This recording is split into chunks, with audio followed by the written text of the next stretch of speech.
Good morning. Good morning. And welcome to Neighborhood Unitarian Universalist Church in Pasadena.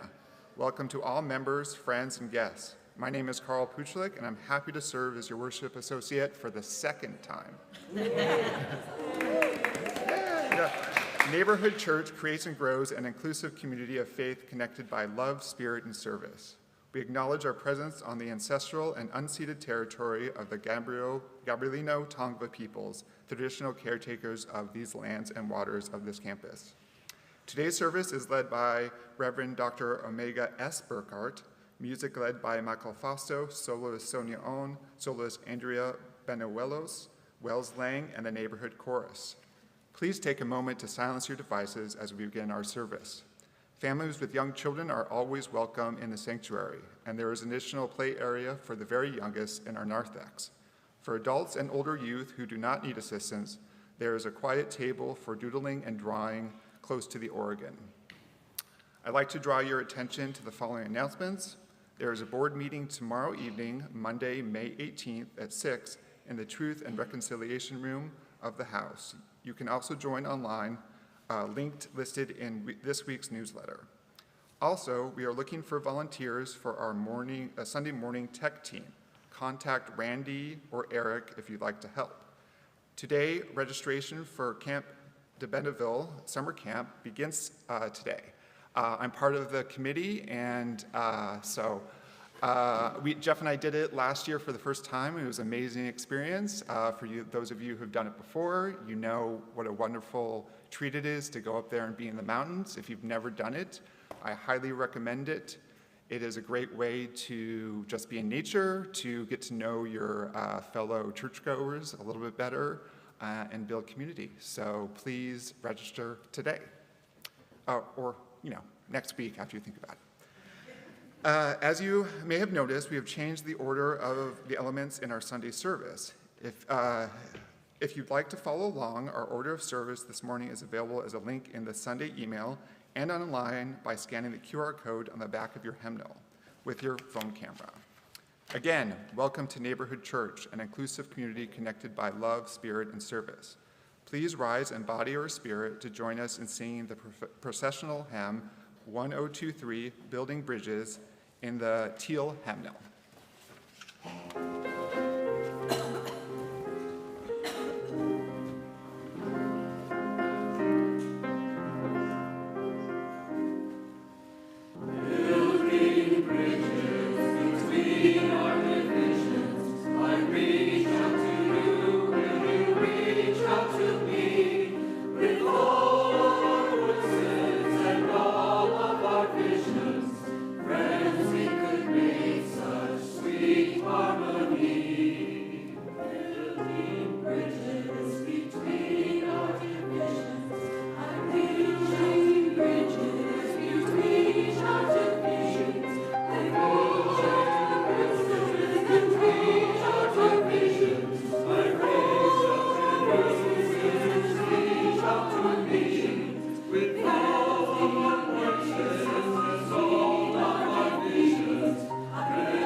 Welcome to this time of sharing.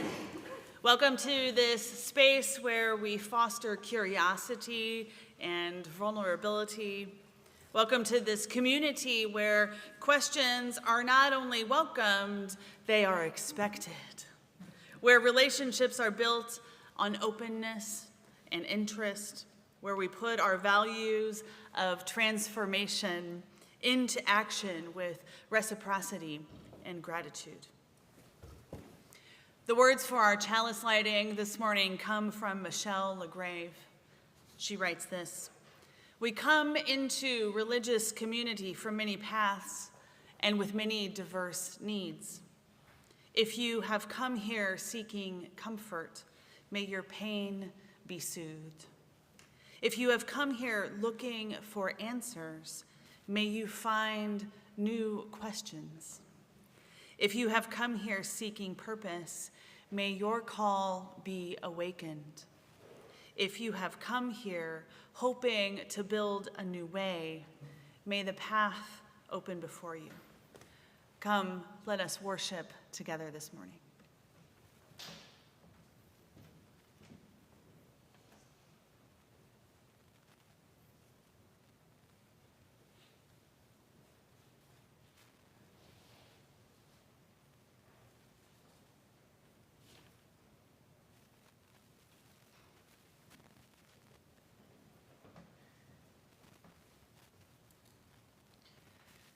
I invite you into a moment of centering today with this responsive reading.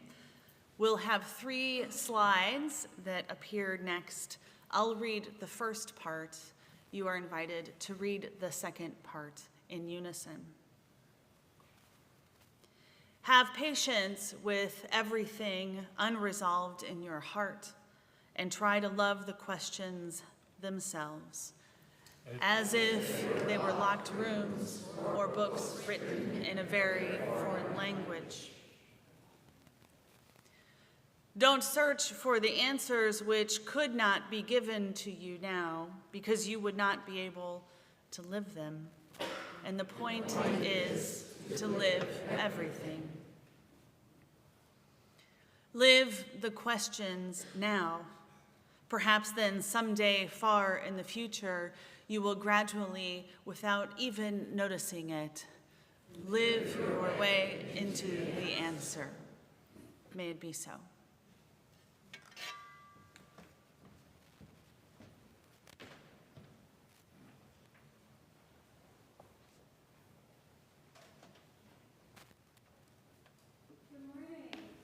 Good morning.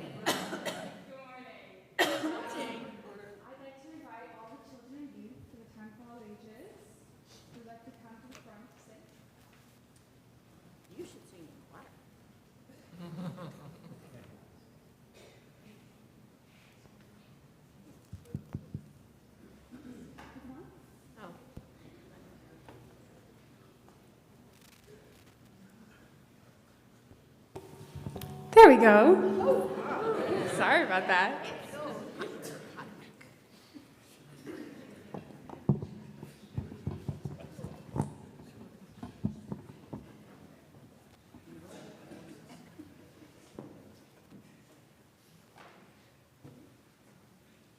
All right. I realized I've forgotten to introduce myself. I'm Hannah Peterson. I'm the Spiritual Exploration Assistant.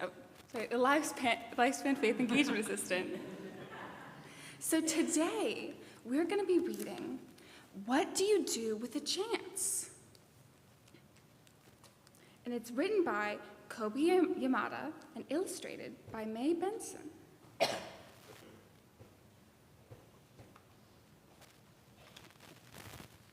One day, I got a chance. It just seemed to show up. It acted like it knew me, as if it wanted something. I didn't know why it was here. What do you do with a chance, I wondered.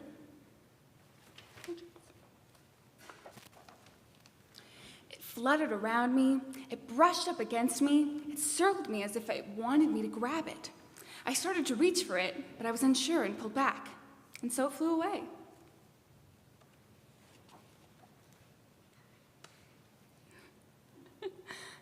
I thought about it a lot. I wished I had taken my chance. I realized I had wanted it, but I still didn't know if I had the courage.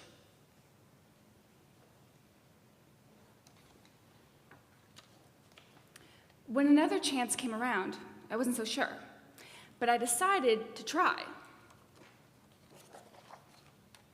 I went to reach for it, but I missed and fell. I was embarrassed. I felt foolish. It seemed like everyone was looking at me.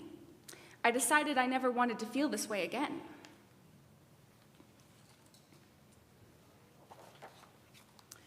So after that, whenever a chance came along, I ignored it.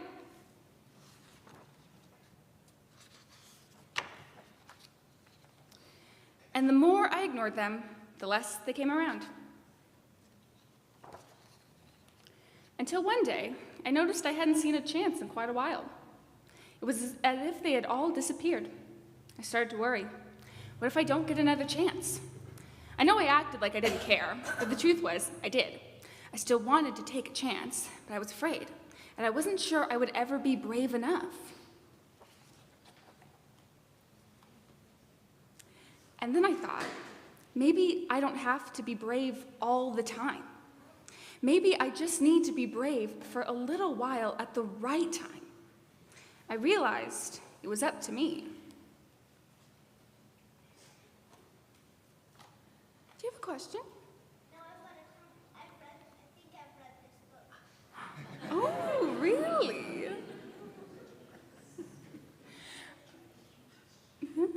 I promised myself that if I ever got another chance, I wasn't going to hold back.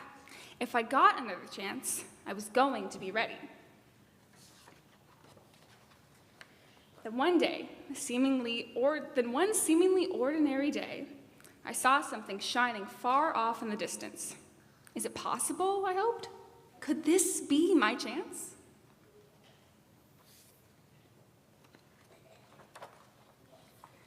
I had to find out. I ran as hard and as fast as I could toward it. I don't know how to explain it, but the second I let go of my fears, I was full of excitement. It wasn't that I was no longer afraid, but now my excitement was bigger than my fear. As I got closer, I could see that this was a really huge chance.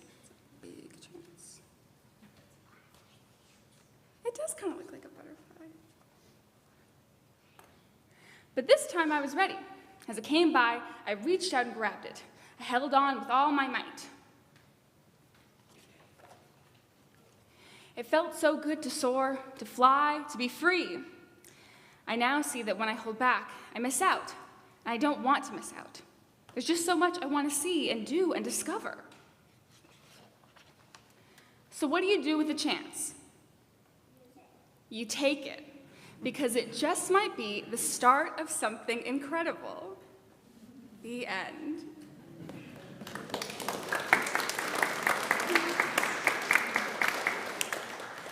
If you'd join me in singing our children out to their class.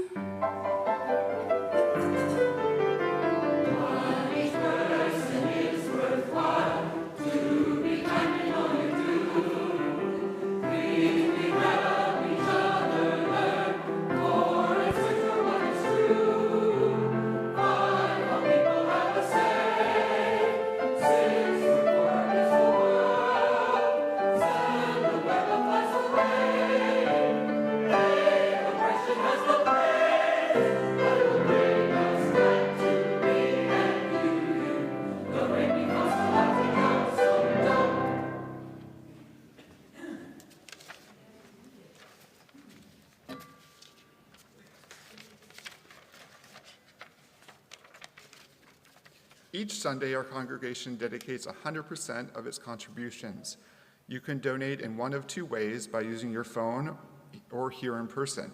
You may rise during the music to put your donation in the box if you wish. This week, our gifts support the young and healthy. Here to tell us more is Co-Executive Director Shelley Boyle.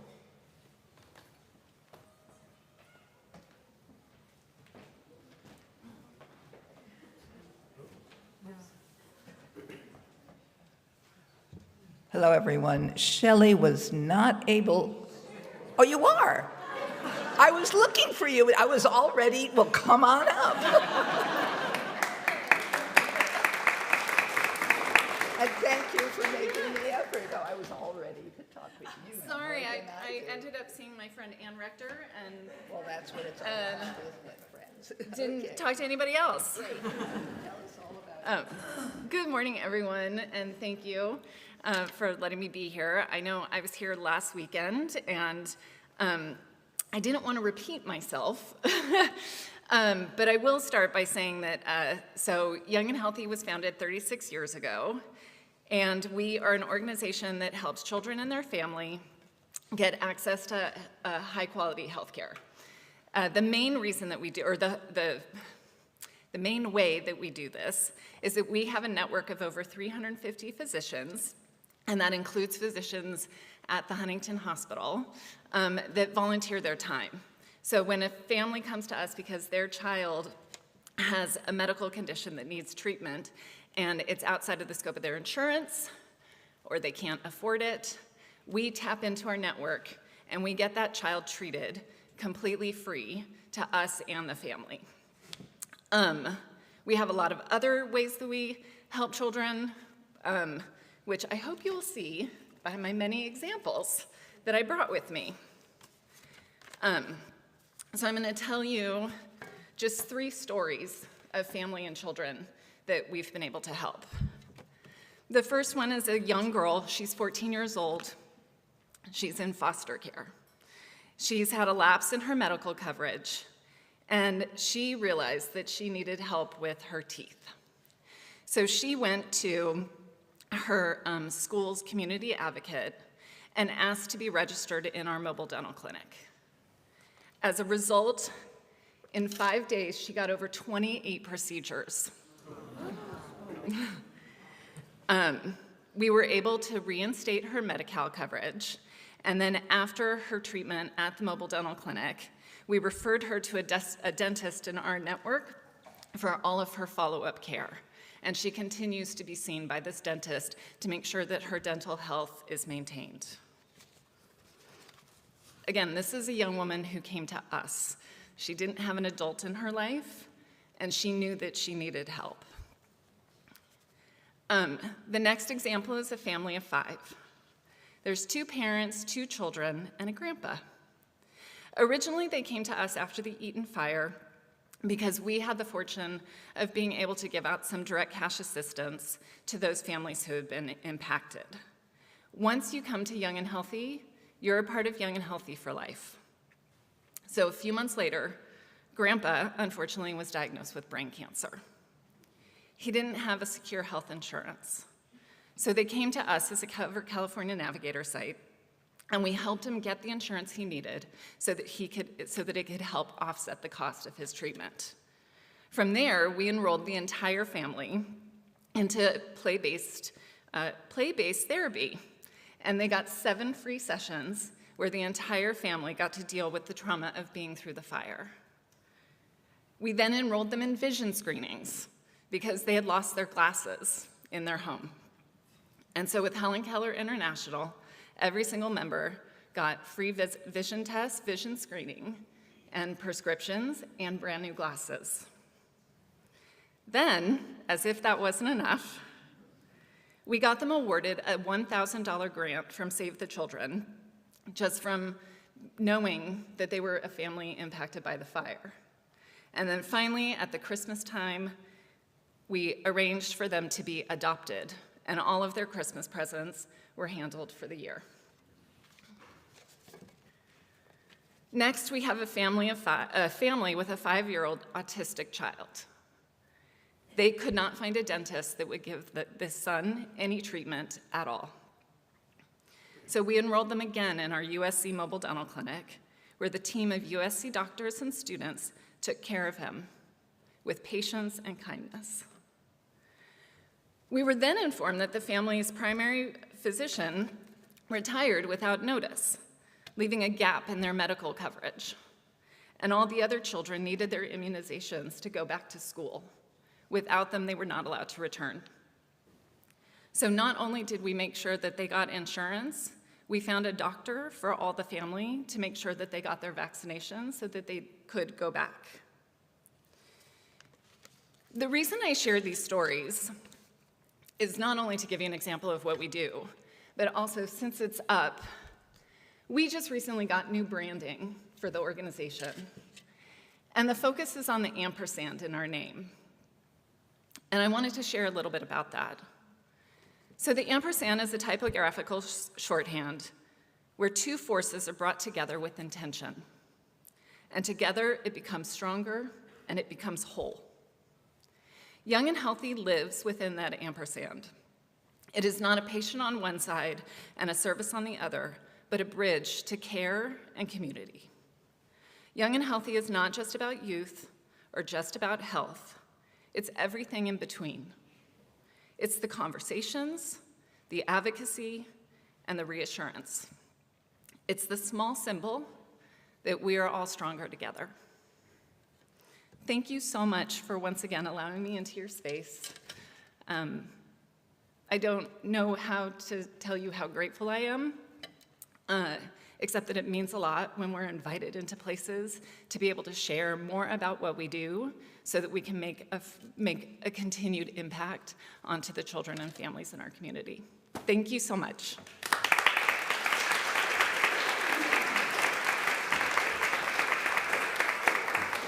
Thank you for giving generously.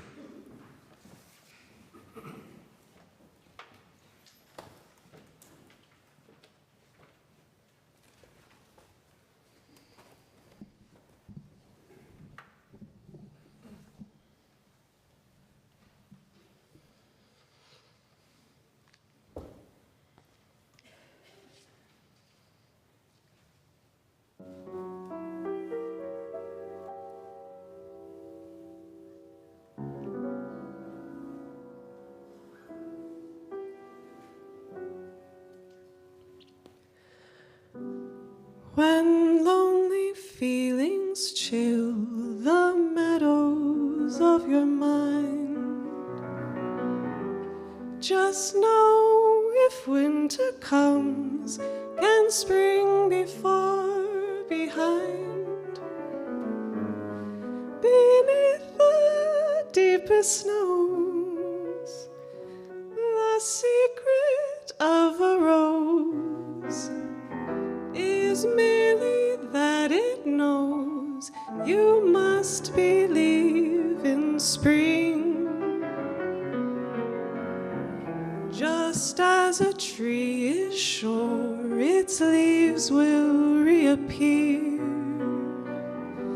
it knows its emptiness is just a time of year. The frozen mountain dreams of April's melting streams, how crystal clear it seems you must believe in spring. You must believe in love and trust it's on its way. Just as the sleeping rose awaits the kiss of May, so in a world of snow, of things that come and go, when things you think you know, you can't be certain of. You must believe in spring and love.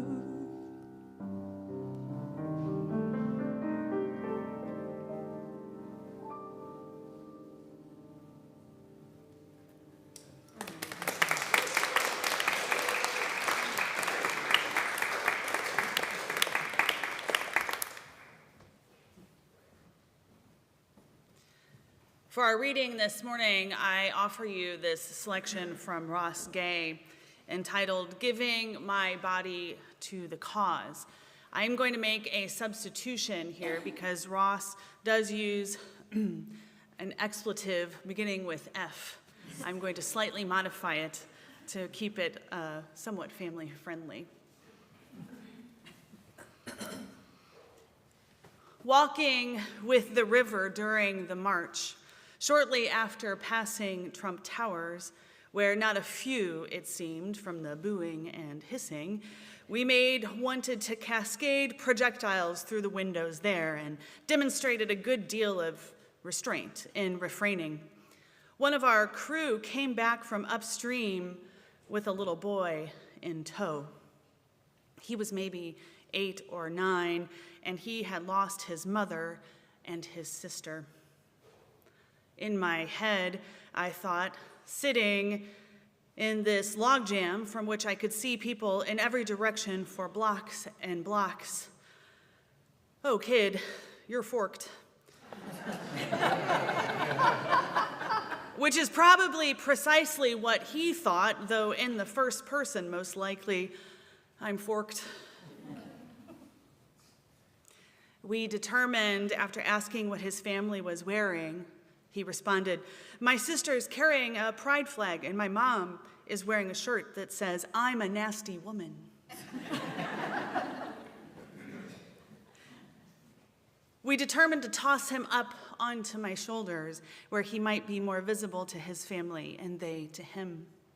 His hands rested lightly on my head, and I held his shins and patted them, yelling up to the kid I couldn't see, "Don't worry." I could feel him shaking at the enormity of the gathering, at which a bunch of mommies gathered around the child on my shoulders to care for him, and we all looked up. "You'll be okay," we said, "and we'll find your mommy, don't worry. And do you need a hug?" None of which prevented this kid from sobbing at how many mommies there were, how tiny he was in the midst of this mass of mommies, who quite spontaneously all erupted into the chant, "Find his mom, find his mom," which brought his mother forth. There you are, everyone weeping at their reunion. The boy hopping from my shoulders and into his mother's arms, where they held each other for several seconds.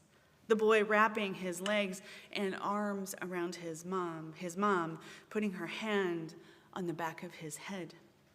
Their faces pushed into each other's necks, holding each other the way we do. And thus ends our reading.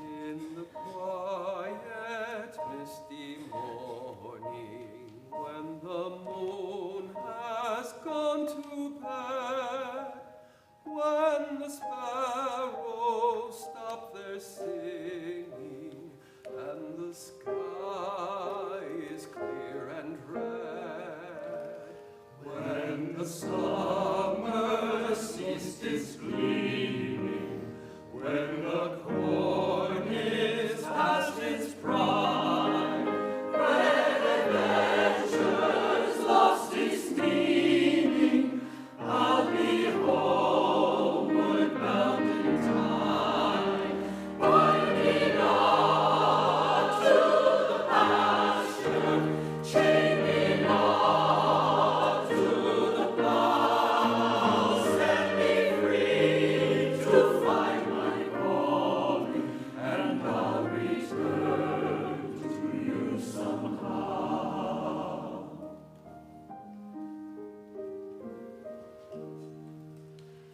If you find it's me you're missing, if you're hoping I'll return, to your thoughts I'll soon be listening. In the road I'll stop and turn, then the wind will set me racing as my journey nears its end, and the path I'll be retracing when I'm homeward bound again, winding on to the pasture, chaining on to the plow,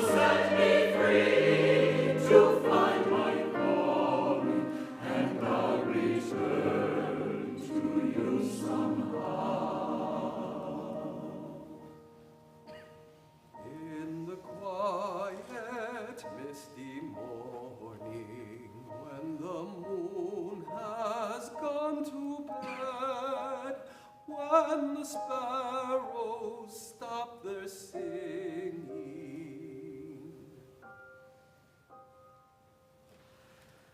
I'll be homeward bound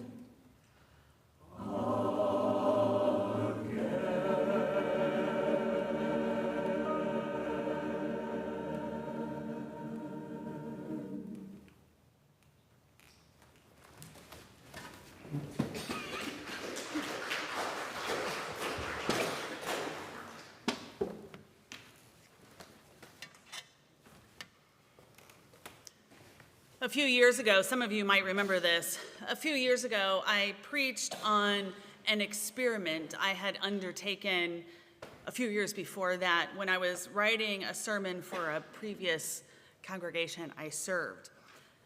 While I was preparing my sermon in the days leading up to that Sunday, I decided to try and preach into the voice recorder of the digital document that I was creating. I was wondering if that would help me come into some new way of knowing, if I preached aloud into my computer, to my dog, in my living room. Maybe spontaneity would lead me in a new direction. As a trained writer in academia, it's sometimes hard for me to move away from the structure of the written page. So I hoped I would learn something new from that. So I set up my laptop. My dog was content, uninterested, but content. And when I finished extemporizing into my laptop screen, I reread my script to see if there were any insights that I could glean, something new, some new angle I could tap into. And there, in the last line of my digital script, I read the words, "Maybe so, I'm in." I read it, and truth be told, I could not remember even saying it. I thought perhaps it was some digital ghost. It didn't even make sense in the context of what I was preparing my sermon for, and to this day, I have no idea. I don't remember what that sermon was about. But what struck me in the moment of realization, the moment of amazement, and some hilarity, when I realized that the voice transcriber took my customary closing of "May it be so, amen," and changed it to "Maybe so, I'm in."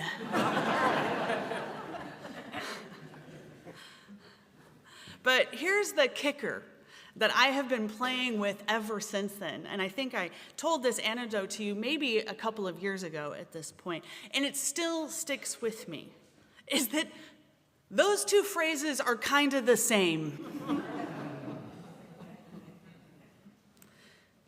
May it be so, amen. Maybe so, I'm in. One feels a little different. One feels like a closing, and the other feels like an opening. They both admit to something unknown. There's a hope for some sort of path forward. They both hold a sense of relinquishing power to something beyond ourselves. But one of them does say, "I'm going for it. I don't know what it is, but I'm going to do it." And I think that that's fun. And we need a little fun in our lives. As a person who has spent most of my adult life playing with language and linguistic sciences and philosophies about language, I do delight in the simple turns of phrase that create new pathways, new meanings. It's a way that I remain curious about the world, about possibility and changes of perspective that maybe would never have occurred to me had I not played a little bit with the language. Language and culture are so intertwined, we actually cannot separate them. And the ways that we engage with language and we describe our world are fascinating windows into what we individually and we as a gathered people deem important. our priorities that we have as human beings seeking fulfillment and connection with others and meaningful lives. Having wonder and curiosity about this world is how we learn to do good work in the world. If we are closed to possibility and we're real sure of our own cleverness, at best, we will learn nothing new. But at worst, we could harm other people. And sometimes a change of perspective, either through language or literally changing our position and approaching something from a new vantage point, all of these can help us imagine a new or a different pathway forward. That reading that I offered you a few minutes ago from Ross Gay, I think it illustrates this in a very poignant vignette of shifting perspective and imagining something totally different, something possible in the image of a child being lost in a crowd. And in this case, the literal lifting of this child, of this kiddo, onto the shoulders, into the air, and chanting something spontaneous and unexpected. It allowed for a reunification with his mother when it seemed improbable, because they could find each other in a crowd, because the words that were being said were different and unexpected. It made people pay attention. It made people aware that there was something happening. And it makes me question what would be possible in this world if we stopped and looked around or thought of a different question when things become insurmountable? What if we shifted our perspective? What if we used different language to provoke a new way of thinking? What if we asked more open-ended questions? What if we remained more curious instead of declarative? Many of you know the work of Robin Wall Kimmerer. She's a trained botanist, an author, and a member of the Potawatomi Band of the Central and Northern Plains of the United States. She was the author of Braiding Sweetgrass. Many of you have read that, also the serviceberry that I will be working from today. She studies and she writes about the importance of living in reciprocal relationships with Mother Earth and how many indigenous ways of being promote mutual sustainability between human groups and humans and the natural world. And in one of her most recent writings, which is The Serviceberry, she outlines how if humans were to adopt a gift economy again, which is how humans have lived throughout history, except for recent history, if we were to adopt a gift economy again, rather than the extractive capitalist economies that are so prevalent right now, we would find a way to return to living in abundance with gratitude rather than living with scarcity and fear. In one anecdote, she uses this following humorous story to outline how a shift in perspective, some mutual curiosity and vulnerability, some wonder about what is possible in our modern world. She uses this anecdote to bring us some knowledge about what it would be like to live in an economy that would benefit all of us. She writes this: "My daughter leads an agricultural extension program for her county, and the Master Gardener members produce lots of surplus from their demonstration plots. Outside their office is a cute little setup where veggies and flowers are distributed for free beneath a sign welcoming neighbors to take what they want. All summer long, its bins are full of color and fresh food. After the last frost, when the potatoes are all dug, acorn squashes are gone, and even the hardiest kale has been exhausted, the shelves are bare beneath the sign. It had all been given away, and the next day called for storing the stand in the barn for the winter. So they were very surprised to get to work and find it gone. Someone had taken the entire stand. With characteristic generosity, they chalked this up to ambiguous syntax rather than outright theft. After all, the sign did say, "Free farm stand."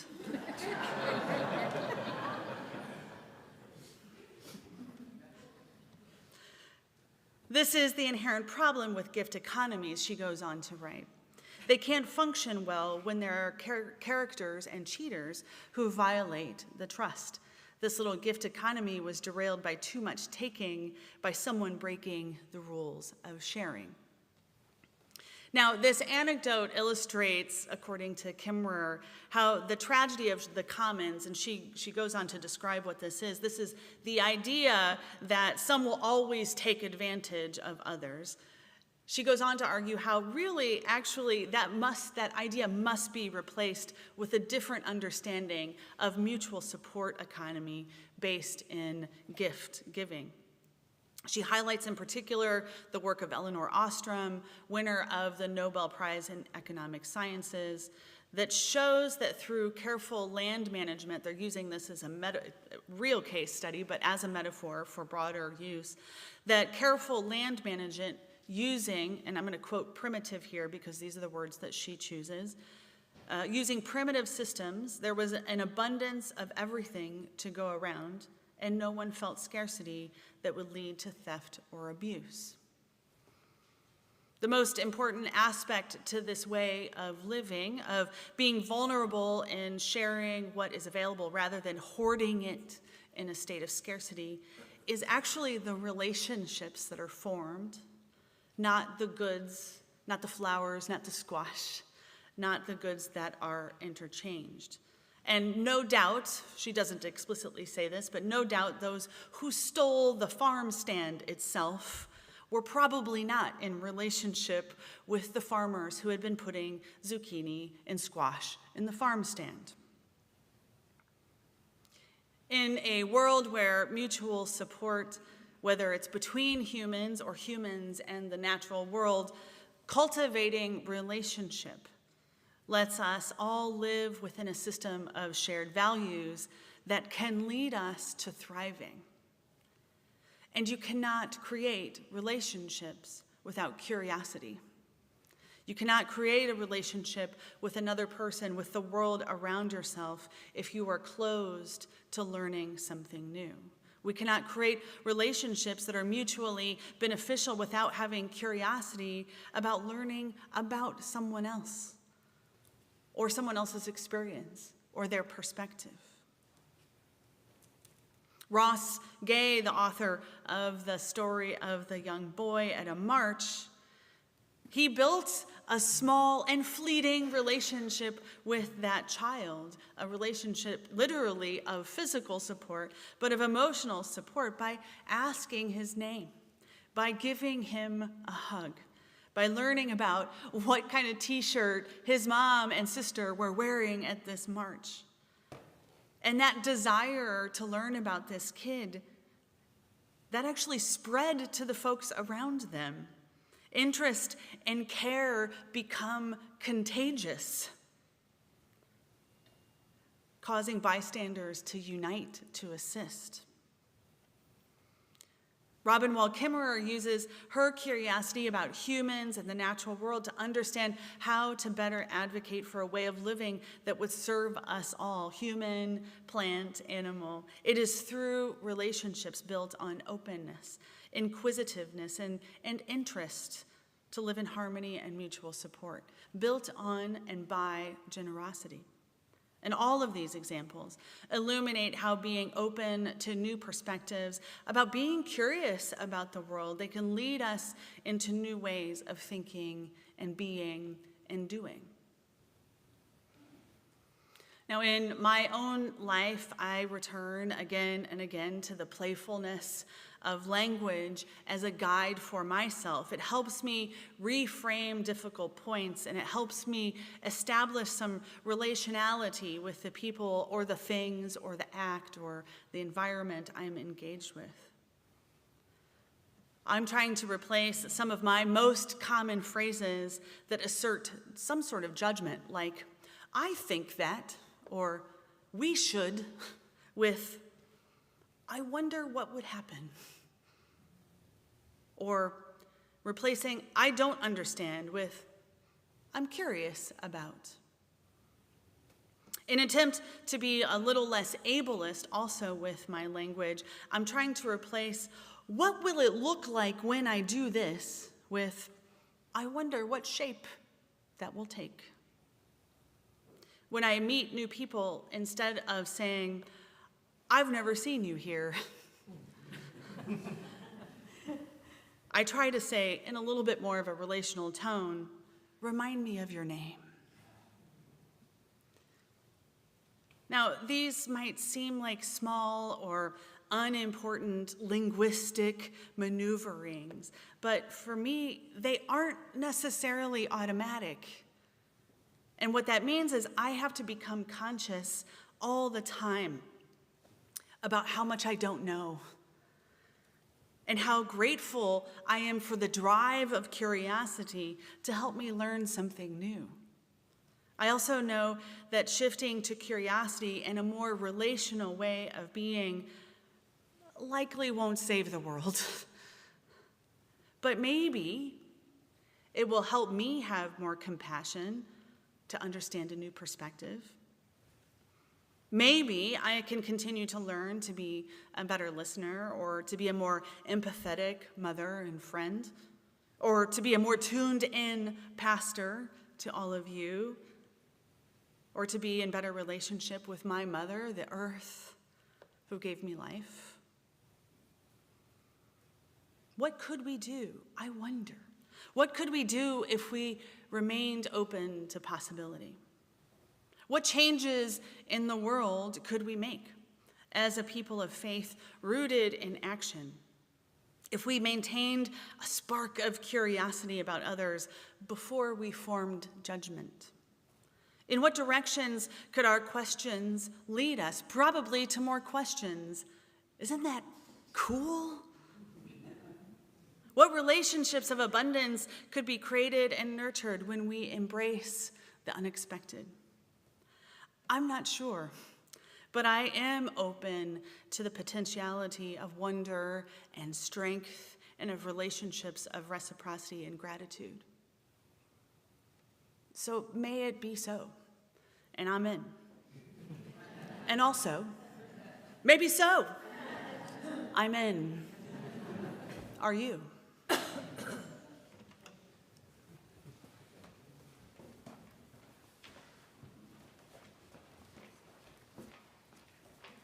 Please rise in body or in spirit and join in singing our closing hymn, number 1010, We Give Thanks.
From the honorable harvest, as told to us by our indigenous teachers and outlined by Robin Wall Kimmerer.